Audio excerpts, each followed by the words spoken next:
can you run me through what is people pleasing?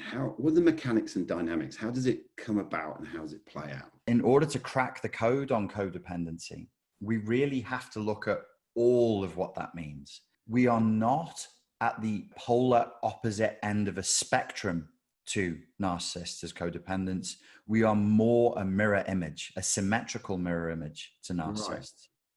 So as I put forward what codependency is, I want people to understand my stance is that actually we're raised in a very similar environment, probably the same environment as the NPD.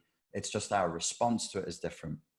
So codependency, people pleaser syndrome, a pronounced fawn response, to use the CPTSD terminology, would be as a result of being raised in an abusive environment. If you acquire it in adulthood, which is rare, it must be an environment where you feel you cannot escape or you effectively cannot escape.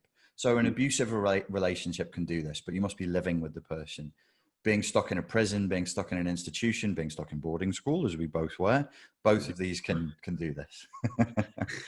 Boarding school effectively entrains codependency, as does the military. And we can thank the French and the Brits. We can thank our ancestors for that. This is a very deliberate process. That's why the infantry is called the infantry, because their purpose is to infantilize the soldiers and to treat them as children. The infantry were always frontline cannon fodder. I didn't find this out until years after I applied to the army. I wanted to join the parachute regiment.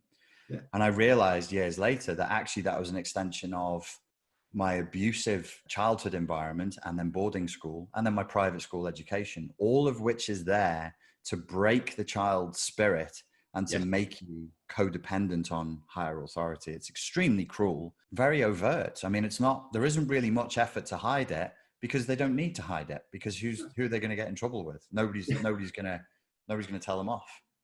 So you end up, codependency is a kind of trauma bonding into a master-slave dynamic. So if your parents told you to shut up and do as you were told as a child, you will develop a slave-like mentality and you will seek masters for the rest of your life. This is why the Special Air Services proudly call themselves pilgrims.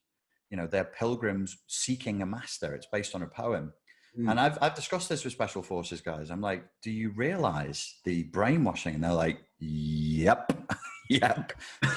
PTSD in combat veterans now is so high, not because of the violence they've experienced, I claim, but because so many combat veterans are waking up to just how cruel a procedure they've been through and just how much deception they've been at the receiving end of.